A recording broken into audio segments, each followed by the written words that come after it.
all of the reports and according to the stories and everything, they did have consultants. It was well received. Most of the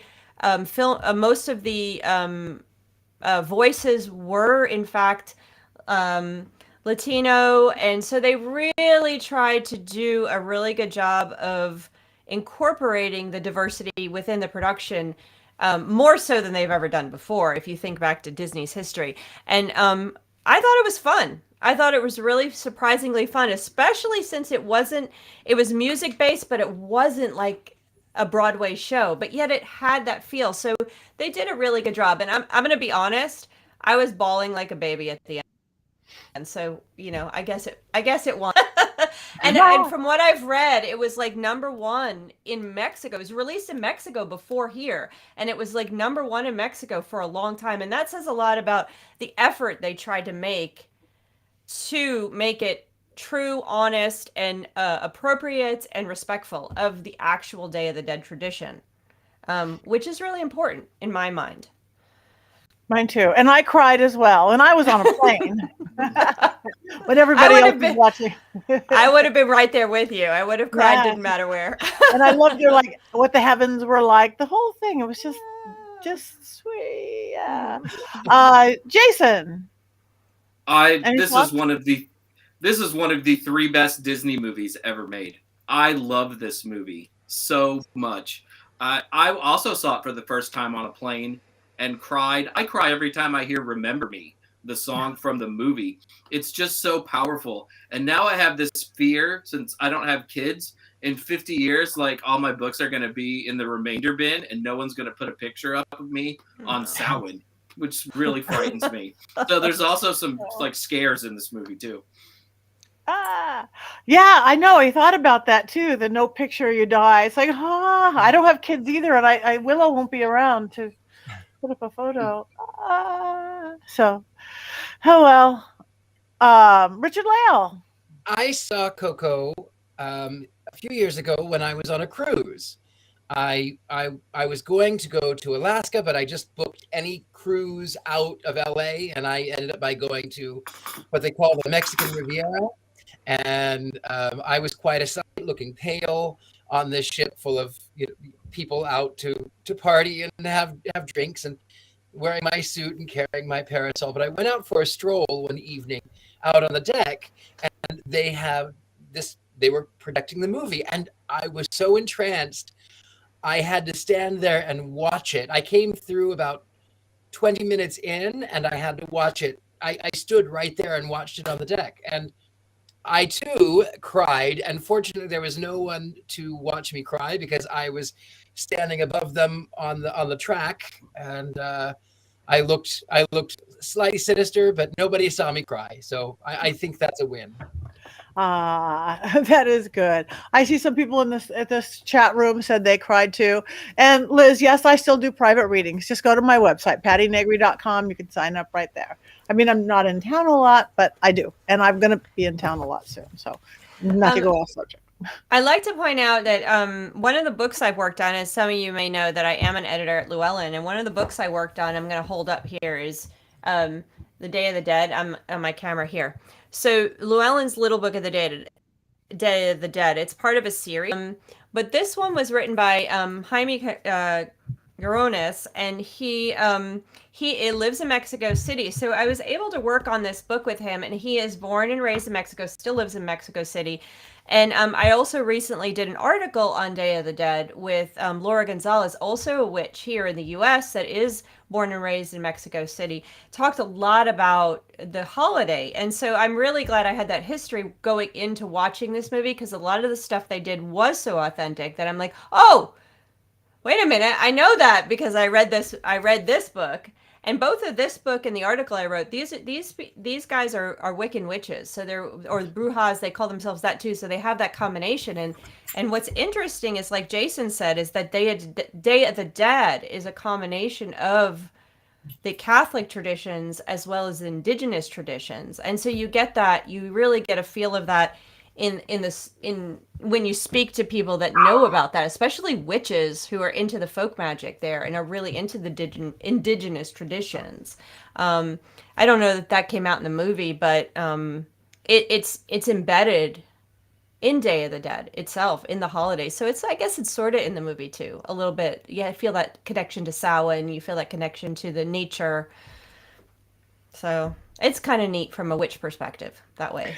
Yeah, that's the main Samhain ritual that I've been doing, a public ritual here in Los Angeles that the Green Man does. It's all about the pictures, and we have the entire altar. It's like 50 feet long with the bonfire and the celebration. It's same thing. So they must. What is remembered lives. I mean, we say that. What is remembered lives. That's what we say modern day witches, and that's what it was projecting. And yes, somebody wrote, yes, I did do an interview with Jaime. Those of you who recognize, he did the Witching Hour show. He was great. Oh, so great. Yeah.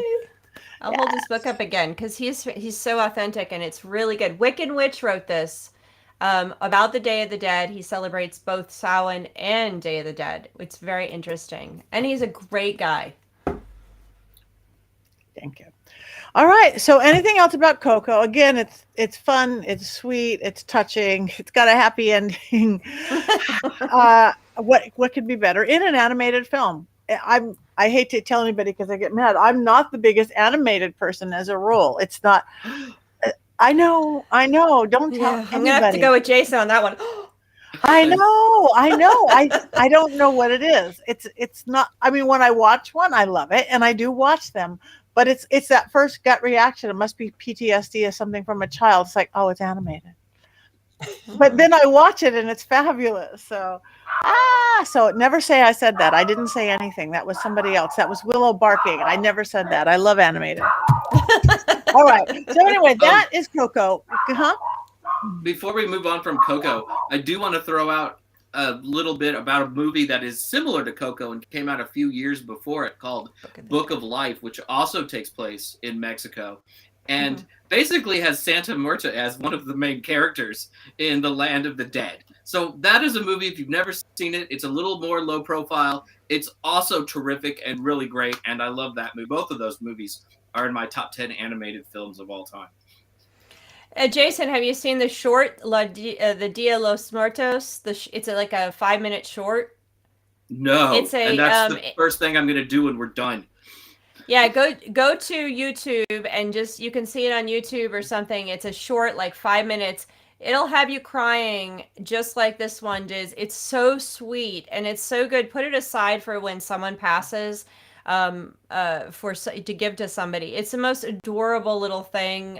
Also the same type of, there's no speaking in it, but I recommend everyone watch it. 5 minutes, YouTube, I think it's Dia de los, I have to look it up exactly. It's Dia de los Muertos, I think, is how the name of it. But it's so adorable. Little girl and her mom. I'm not going to say anymore. You'll watch it.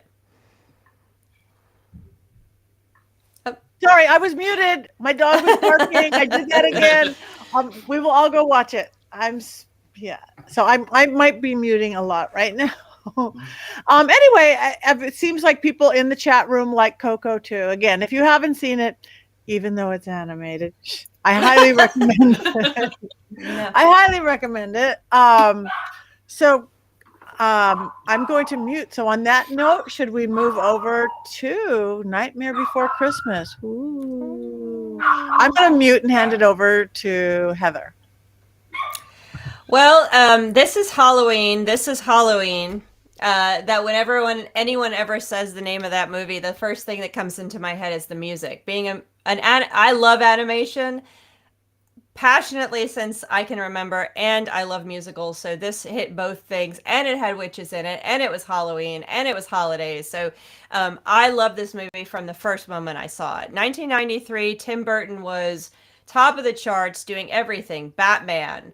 Edward Scissorhands. I mean, he was really hot in Hollywood, and this movie really captured. He was the creator of this movie. He created the characters, the concept. That's why his name is above the title, which is a big thing in Hollywood. So it really bleeds Tim Burton's creation, and it is brilliant. And I think the combination of his genius with Danny Elfman's music really did it for me. I mean, it just sold it. It was just, and I could watch it year after year. It has not gotten old. We do watch it year after year. We sing it. But the problem we have, and I think, I can put it to all you guys and everyone that's listening to us is it a Halloween movie or is it a Christmas movie? Because that's the question. Which one is it? Hybrid. It's a hybrid. It's a collab, as the kids It's a say. collab. It's a collab. Yeah, I think it's both. It's a watch twice a year movie. I love the musical of it. Almost like old fashioned musical where they're telling the story in songs. And I will catch myself out of nowhere going, "This is Halloween. This is Halloween." in the middle of July. What is this? That's another song. Yes. What is this? I think it's a November 15th movie. That's like when I think of it. You can still feel sort of that like Samhain Halloween energy in the air, but there's also Christmas lights everywhere. So it's a November 15th movie. Also, the Easter Bunny makes a cameo. So you could almost even say it's kind of an Easter movie. So then what date then? Explain that one. Where do we put it? Well, yeah. I'm even making That's this more difficult. I know. 3 times a year, watch it. 3 times. Well, or once, November 15th, and then somewhere near Easter. I have to admit, I'm a little bit overwhelmed with Nightmare Before Christmas, because those of you who knew me back in LA, I worked at I was the MC, I was the host, I was the master of ceremonies at a Tim Burton themed restaurant. And so I'm a little bit, I would hear the music all year round, and I love the film when it's just the film. I think I've come to the point where I'm so oversaturated with it. But I love the film. I just like it as the film. And I must say, you were fabulous at that Tim Burton themed bar. It was fun. It was fun. Completely off. I was Willy Wonka. I played Willy Wonka, but I was not Nightmare Before Christmas. But I liked it. One of my friends was great as Jack Skellington. He had this full puppet that he had created. So brilliant artwork, brilliant artistry. Love the music, but again, it's a little. For me, I feel like it's just so overplayed. If you work at a Tim Burton themed bar. I think it's the most popular of all of this type of film, which really I'm thinking back, and of course this wasn't part of my study, so I'm just kind of off the cuff. I think this was really the first animated film that gave us that combination of something that's scary, presented and started with something that's very scary in animation, and then sort of showed us the softer side of it. So you have that, and I think that's Tim Burton does that, Henry Selick does that, the director, and you see that in Coraline and Corpse Bride, also those two guys. You see it in what's the Paranorman. So you have over the next couple decades, you have a bunch of animated films that sort of have that feel where you start off with this something presumably scary thing, which is this is Halloween. You have pumpkin heads and everything that is supposed to frighten us that comes out of Halloween. And then you start to see the softer side of it. You start to see the romantic side of Sally, this stitched up doll figure, which we see right there on the screen. And the pumpkin head, scary Jack Skellington, and the worms and the witches and all these things that are supposed to scare us.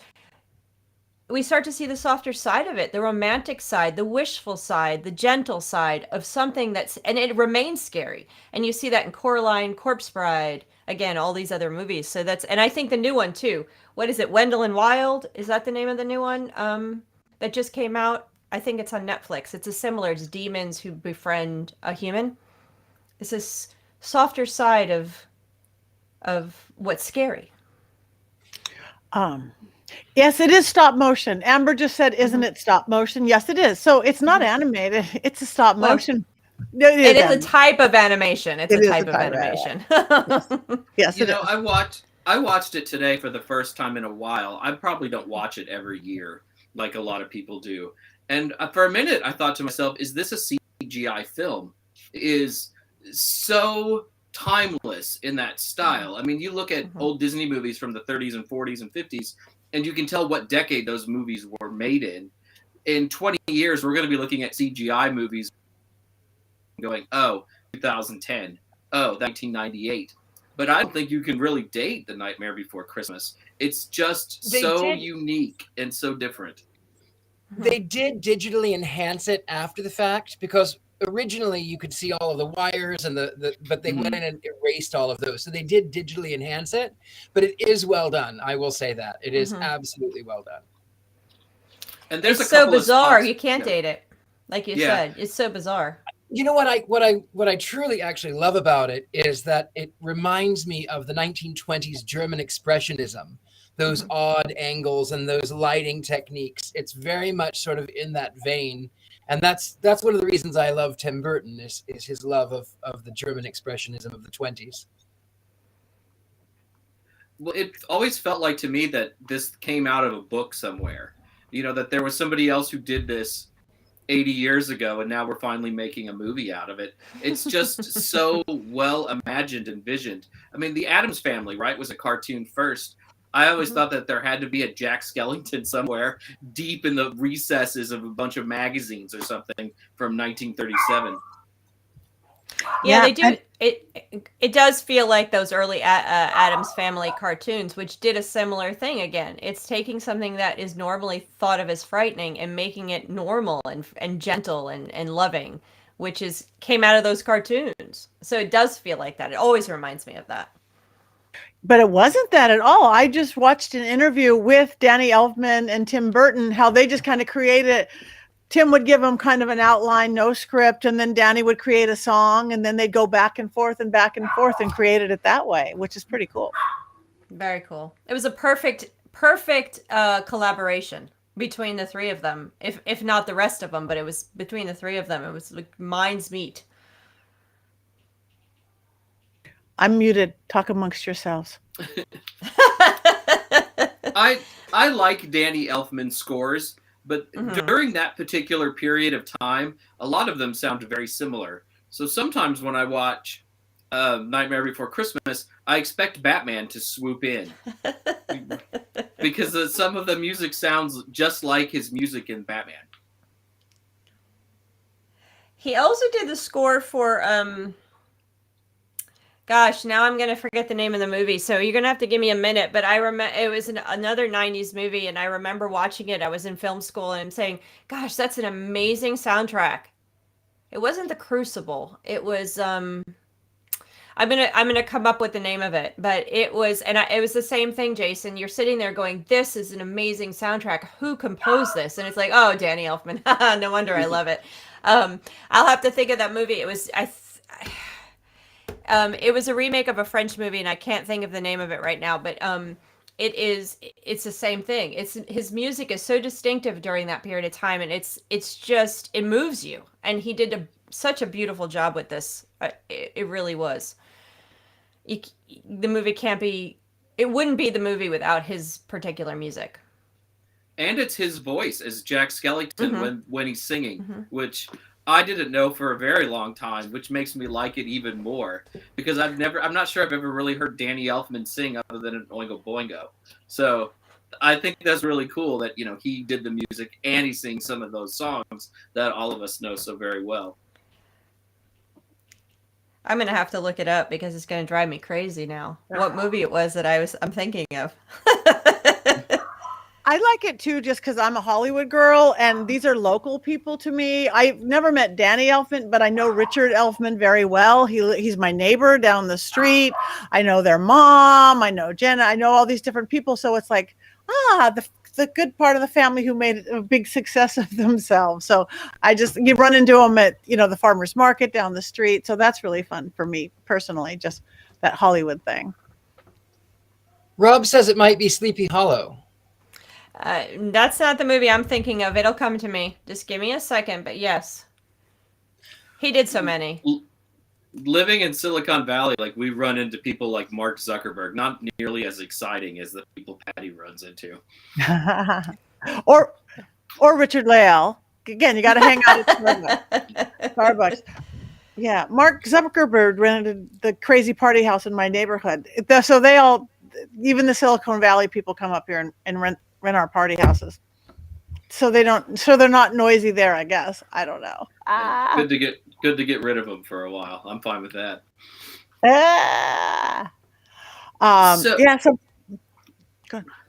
Heather would know, is Corpse Bride related to The Nightmare Before Christmas? Is it like in the same world, or is it just that sort of same similar style? It's the same similar style. It's not in the same world. It's have you not seen it? It's a totally independent story. It's adorable. And again, it starts out with this concept of something that would be normally very scary, like a dead bride, and getting sucked into that world of death, and then making it something that's extremely romantic and sweet, with a good versus evil, and just not even the binary of good versus evil, just sort of the contemplation of ethics and that are presented in these movies in a light way.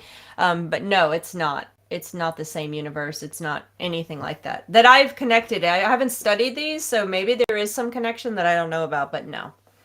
Really sweet. Corpse Brides. Coraline is sweet. That's a Henry Selick movie. That's sweet too. Paranorman is adorable. Witch movie, so it is in my book.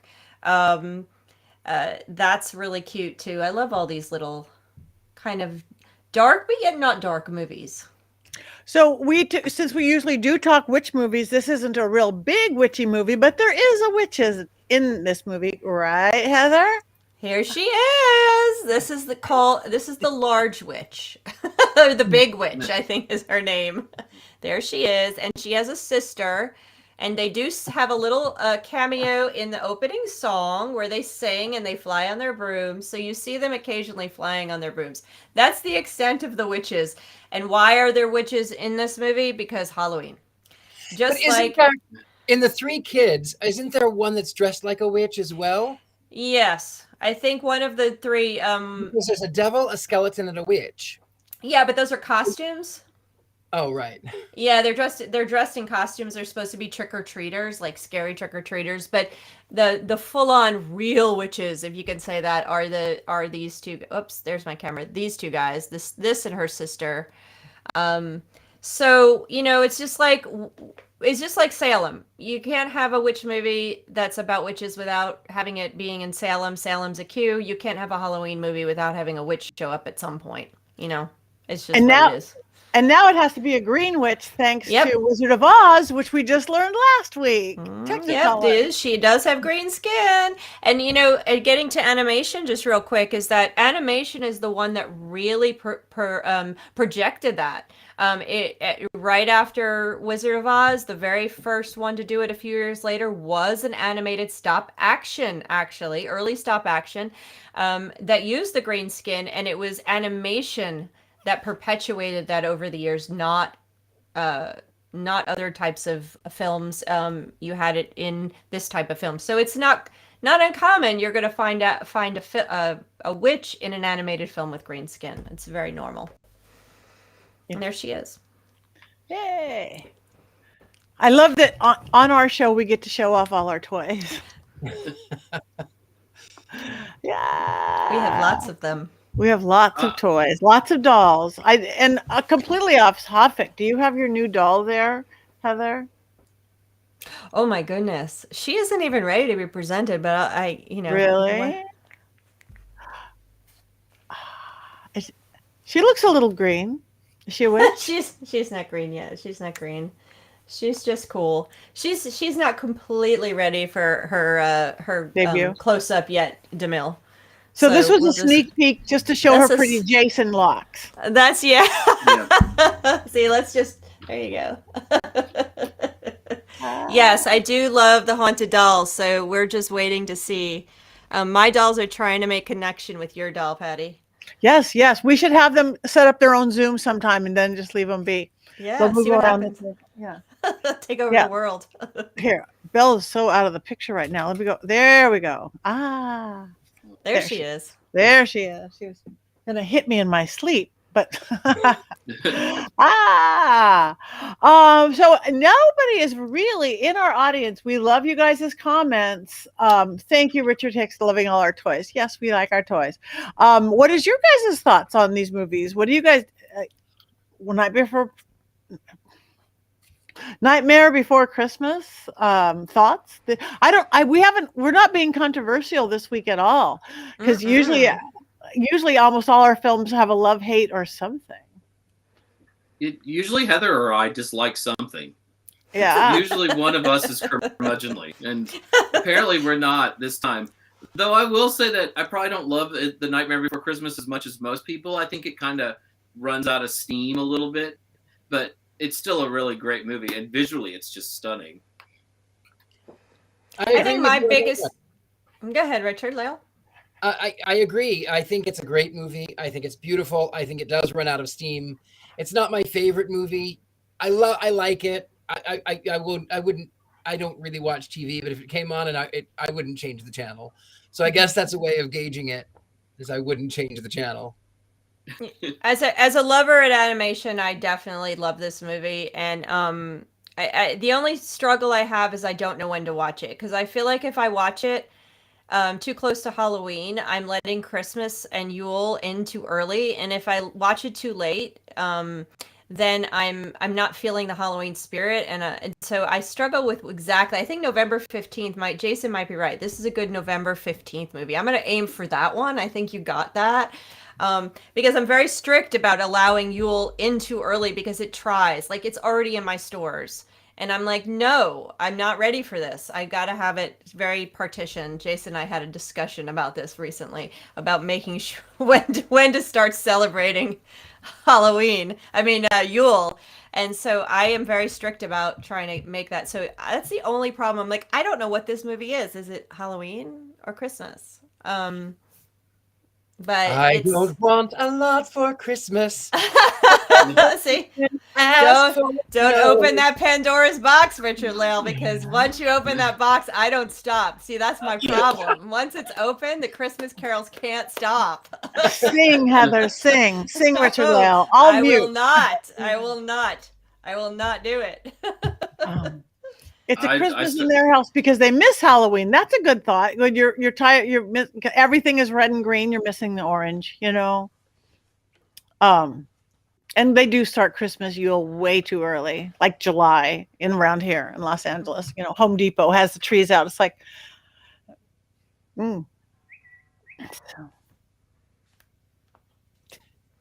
Did someone just hear a bird?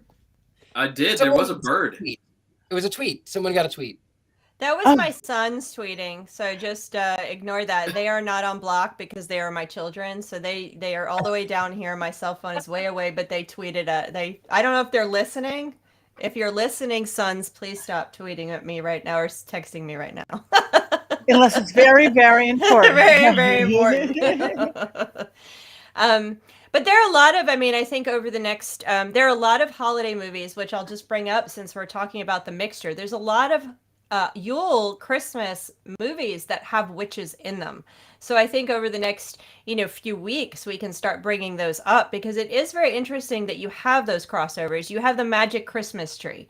That's from the 1960s. It's a really bad movie, but it has a witch in it about a magic Christmas tree. It kind of tried to play off of Wizard of Oz sensibility, but really is not very good. You also have a... what other movies have I guess some of the Harry Potters have Christmas in them, but there is some crossover. And then if you get to La Befana, of course, anything with La Befana in it is going to have a Christmas Halloween feel to us, the Christmas Witch. So there are other crossover movies. One of my favorite crossover movies, and I had to look it up because I wanted to make certain that I got the title right. It's Santa Claus versus the Devil. 1959. It's this fantasy film where Santa Claus meets the devil and triumph of good over evil and whatnot. Wow. I don't know this one. How do I not know this film? I'm writing this down. 1959. I have it actually here. Santa Claus versus the Devil. Let me read the synopsis. The devil wants to prevent Santa from making the children of the world happy. Merlin the magician helps Santa save the world from his evil plans. Wow. I've never heard of it either. How do they throw Merlin the magician into this? I mean, wow, it just gets more and more awesome. This is a collab. It's a collab. This is an IP that needs to be brought back. Totally brought back. It's bad. It's such a bad film, but it's so bad. I love everything about it. But of course, I won't give it away too much, but there's one of the characters that I root more for than the other one. I'm not going to tell you which one I was actually rooting for.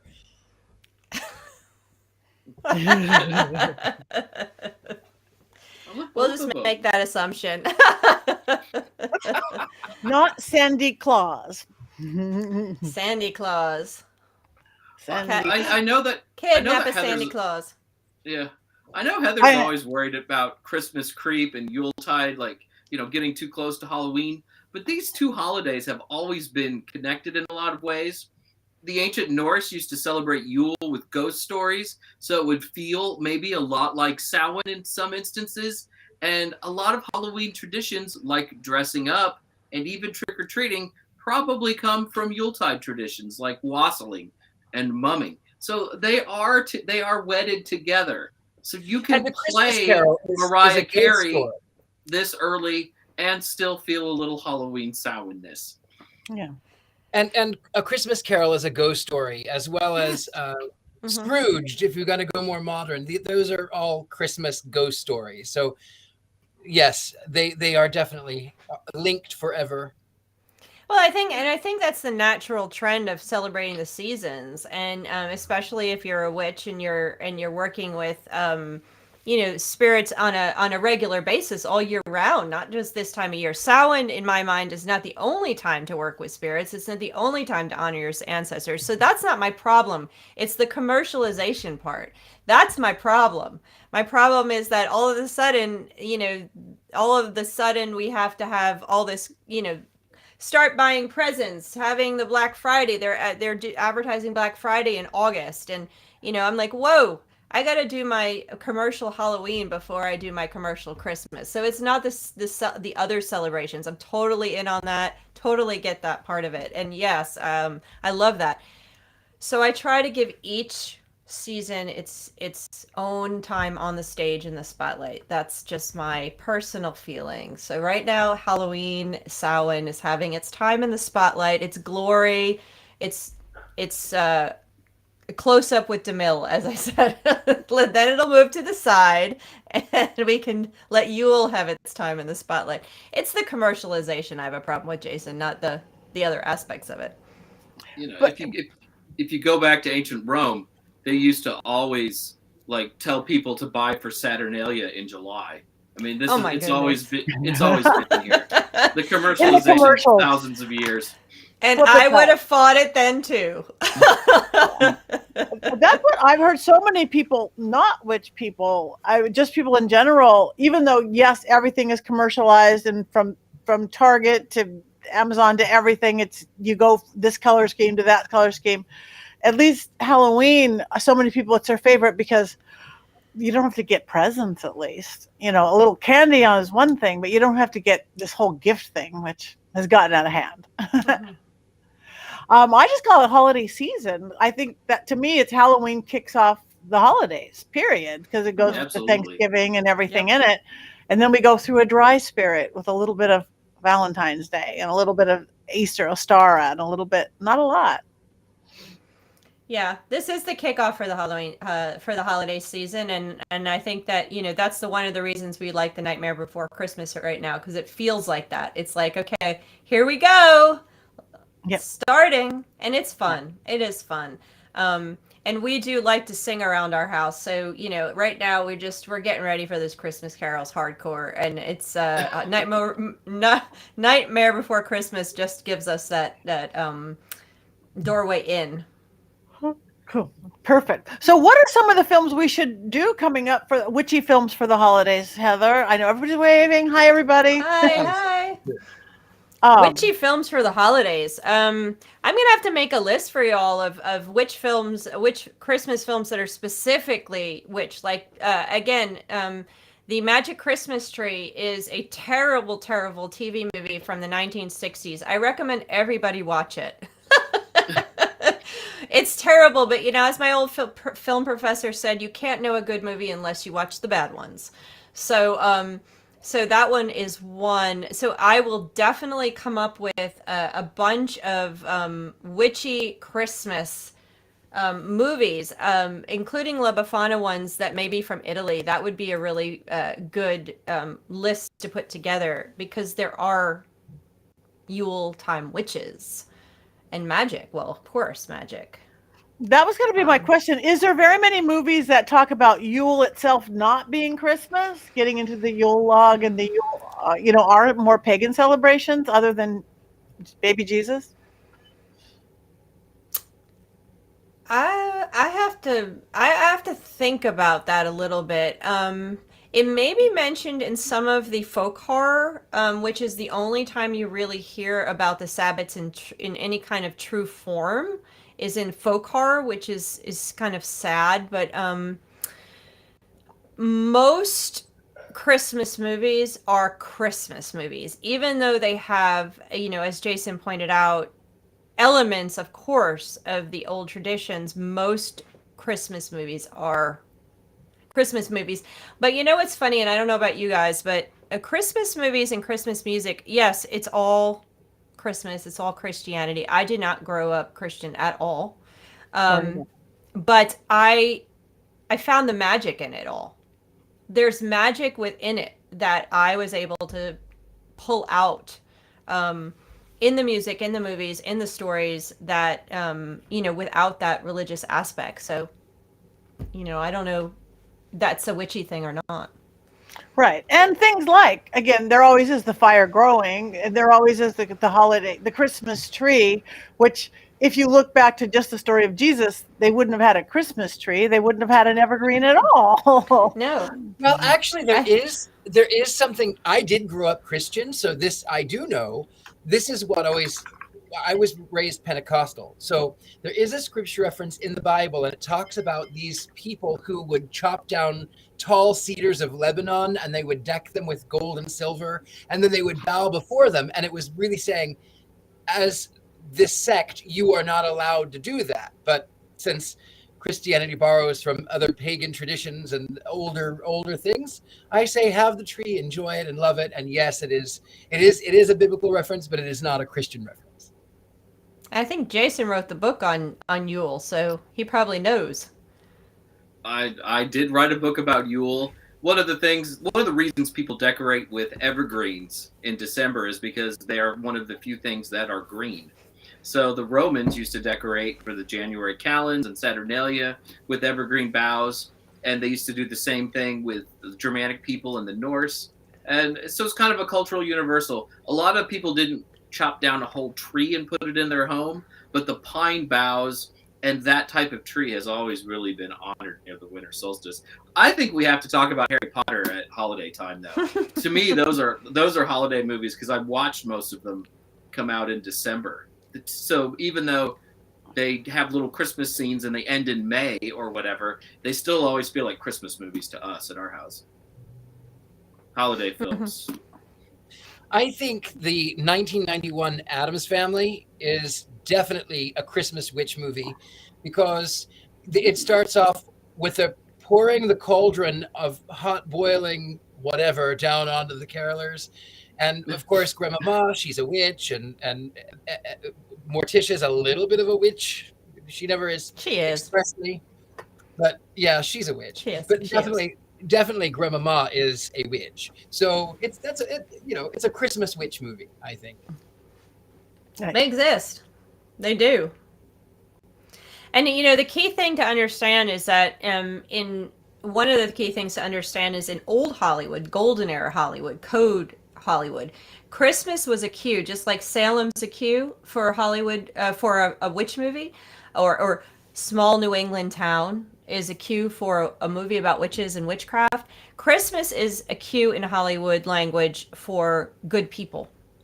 People who, in a movie, if a character wants to be in, celebrates Christmas or wants to celebrate Christmas or celebrates Christmas, it indicates that that character is good.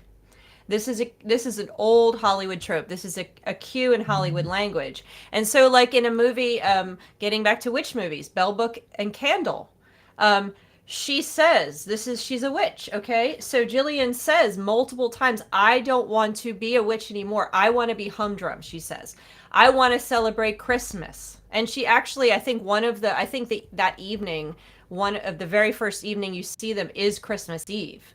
And I want to celebrate Christmas. I want to be humdrum. I want to be normal. This was an indicator. Saying I want to celebrate these holidays was an indicator that she wanted to be normal. She wanted to be good, and to tell the audience who is watching this movie that she was a good guy. So Christmas has always had that cue. And that is definitely a remnant of the code of what Hollywood was trying to do in their code that was written by the Catholic layman and the Jesuit priest. So Christmas is a cue for good people. Just like you're good to dogs, you're good to children, and you like Christmas and you celebrate Christmas. So you see Christmas pop up in other witch movies as indicators, just like Salem does. Fascinating. And I just want to say hi, Jeff. We see you. Hi, Jeff. Bel Air House. Celebrate Christmas at the Bel Air House, or Yule, or Samhain, or any hybrid in between. I just wanted to check in on everybody. Hi, Allison. You were on the wrong chat. Oops. It happened. You're here now. One of my As favorites we're getting ever. ready to go. And yes, we are definitely going to do Harry Potter. Though I must say, at the vampire ball, there was something very not anybody involved with the vampire ball. Somebody came up while Father Sebastian was making our big final remarks and thank you and magic is everywhere kind of stuff. Somebody maybe had drank too much, came up and said, well, then if you really care about the LGBTQ community, you will stop referencing Harry Potter. Which he wasn't and hadn't done all weekend, but I was like, what? But maybe they just had one too many drinks. I don't know. But we will go there when we go there with Harry Potter, if there's anywhere to go on that. But before we go, and before I have to mute again, everybody, thank you for this. Tell us where they can find you, anything you have going on. Let's start with you, Richard Lale. And again, thank you for jumping in with us whenever we need you, and we love you madly. Oh, you double. Of course, I love you, all of you. It is so good to be here. I'm so honored to be part of this. I am everywhere. I'm the gentleman psychic. Anywhere good gentleman psychics are sold, that's where I am. Twitter, Instagram, YouTube, Facebook, or you can find Richard Lale Villard. If you type that in, you can find me. I'm everywhere. I'm like Santa Claus or Satan. I don't know which. A collab. Krampus. Oh, Krampus. All right. Jason, how about you? I'm Jason Mankey. You can just Google my name. I'm everywhere. I'm the most well-known Jason Mankey in the world out of the four of us. If you live in the Bay Area, this Saturday night, I will be presenting a Samhain ritual, because it's still Samhain season, in Santa Cruz, California. So that'll be really fun. So if you're around, come by. And if you've got like thousands of dollars to burn, fly out here. I promise the ritual will kick your butt. It's great. So how do people find out about it? From your website? Just Samhain, Santa Cruz, Community Seed. I've also tweeted about it and written about it a little bit. So you can find it if you're looking for it. Thank you. And Robert Hicks, yes, he said wonderful show, even though it wasn't a witchy movie. But they had a green witch in it. So there you go. And we say it's transition. Everything is transition. Okay, Heather. Hi, I'm Heather Greene, and I am at heathergreene.net, and that is where you can find all my socials, as well as links to articles I write at various sources, because I am also a journalist that covers these the occult and witchcraft, so you can find my articles there. You can find my Twitter is where I typically am communicating and reach out to me there. Tell me movies I need to watch. You can find information about my book on my website. And if you're in the Atlanta area on, I believe it's November 16th. I'm forgetting the date now. Saturday, I'll be at the Barnes and Noble in Midtown Manhattan. It's the Georgia Tech bookstore. It's their last and final game, so it should be fun and crowded and lots of partying going on. And I'll be there signing books and talking about witch movies at the same time as the students are celebrating football. So that should be fun. Go Jackets. Thank you. All right. Thank you. Hi, Todd. Yes, at the Shrine, this beautiful place in Tennessee. Hi, Todd. Good to see you. I am Patti Negri. You can find me at pattinegri.com. And again, you could get all my socials. Patti Negri Psychic Medium. It's actually verified on Facebook. Patti.negri on Instagram, not the other dozen, at Patti Negri on Twitter. But again, if you get there from my website, sign up for my newsletter. I, of course, besides this wonderful show, which we are so happy you guys like, please tell your friends about it. Follow us. We have a Facebook page, which is Movie Coven. I also have the Witching Hour podcast where you see all these lovely people and more, and the people we talk about all the time, like Jaime. The Witching Hour with Patti Negri, everywhere you get podcasts, and in video on my YouTube page and on Paraflix, my network. And this week, if you are around, Willow will not be with me, but I will be in Massachusetts, Concord, Massachusetts. It's going to be a sweet, little, wonderful Paracon by my friend Sam Baltrusis. So if you're anywhere near there, come on down. I'm going to be doing seance and speaking and all sorts of great folks. massparacon.com. And the week after that, I can't tell you what I'm doing. And the week after that, I can't tell you what I'm doing. But then I am going to be in Dallas in the beginning of the week and doing 2 different things. So all you Texas folks, come on down that first week in Dallas. But I'll talk about that in the weeks to come. So thank you guys. This is the Witches Movie Coven. Patti Negri, Richard Leigh Lillard, Heather Greene, Jason Mankey, Sally, the Green Witch, Courtney, hello. We send you love from afar. And Hi, hi, Courtney, and all of you, because you really make our show. So thank you for coming on. Thank you for your comments. We want to thank our producer, Rob Cohen, and Christine Roth. And we love you all. And there's one more thing that we do to end every show. Oh, wait, we were going to do wands up or wands down to something, but I can't remember what. All the movies. Okay, Coco. Wands up, wands down. Wands up or Sally up. Okay. Nightmare Before Christmas. Wands up, wands down. Sally up. Which is We've got 2 ups. 2 ups. Mine is kind of. Sideways? Sideways. Sideways. Richard Leigh says, lower like this. All right. Well, there is one more way that we always end the Witches Movie Coven. So we want you guys doing it with us wherever you are. Make noise. Confuse your roommates, family members, and neighbors. On the count of 3, we cackle. 1, 2, 3.